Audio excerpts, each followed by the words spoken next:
Hi there, it's Rachel from Let's Get Crafty, and today's tutorial is going to show you how to make this adorable little card box with your Cricut and a matching stationery set to go with it. So please stay with me to go get crafty. So today's tutorial features two different cartridges.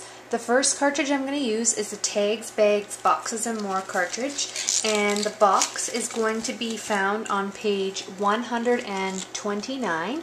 The other cartridge we're going to use is for the card, and that is to make the flower.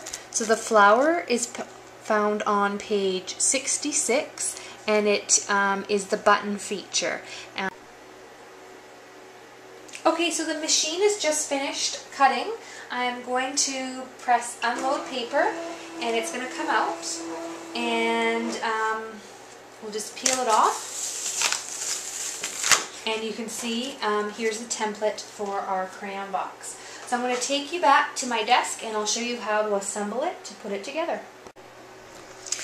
Okay, so you can see I have my score pal here, and I'm actually going to use that to do the score lines. I find that this is really a better tool than using just the score tool from the Cricut Tools pack and the ruler. So what's nice about this cartridge is the lines are all cut out and ready to, or there's little hatch marks to show you where to score. So I'm just going to score these now.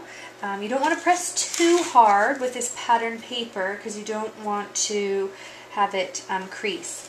So just a nice spot to have a score line. The score lines are all nicely set and done. So I'm just going to crease everything now on those score lines. Now I'm going to use my tape runner here to do the cutting or gluing. So I'm just going to run a strip along here. I like to do this edge first, and I am going to attach that accordingly like this. We'll fold these down. Now you don't necessarily have to put adhesive here.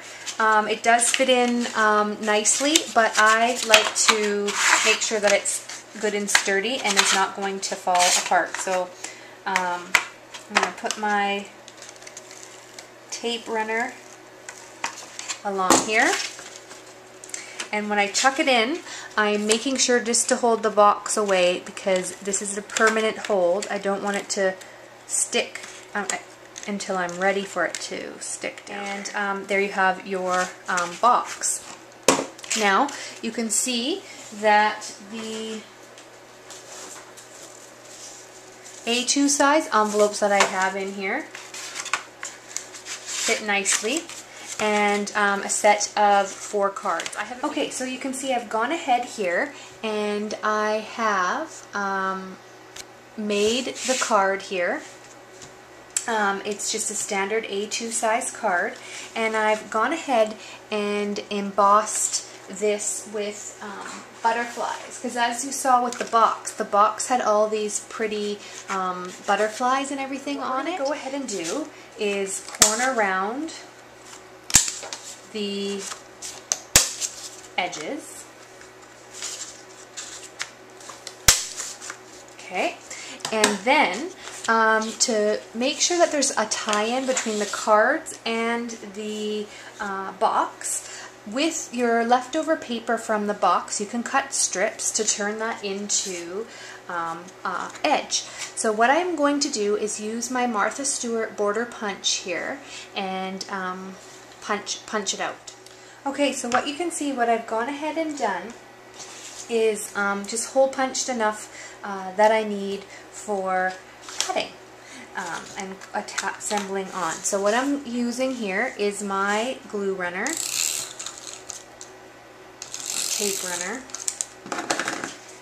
snail, and I'm just going to position this on, and somehow it just worked out great on either side.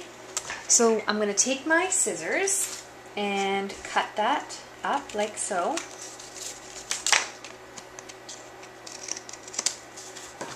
Okay, and then the next step is to make the flower. So the flower was inspired by this particular flower right here. I went ahead and used the Paisley cartridge and cut out 3 different cuts. So the first one, the blue, was cut out at 2 inches. The green was cut out at 1.5 inches.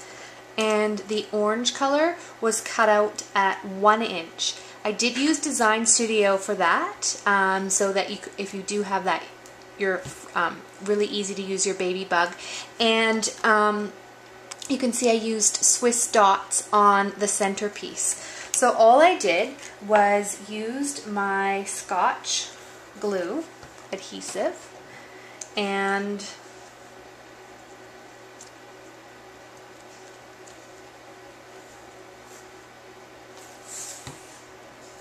assembled the flower, and then I used my dimensionals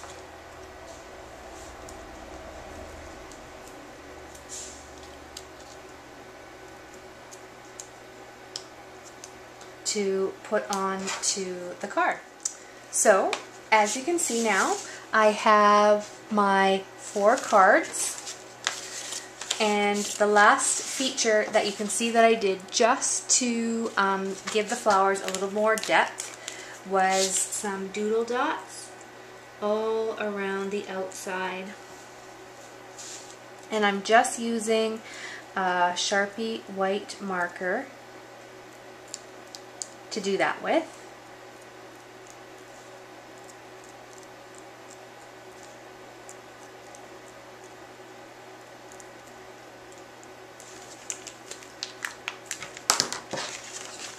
Okay, so there's the finished card. The envelopes as well, I like to have a special touch, so I just use the same embossing folder and just put it down one side. And you can see now that these all slide nicely into the box. So the envelopes go in.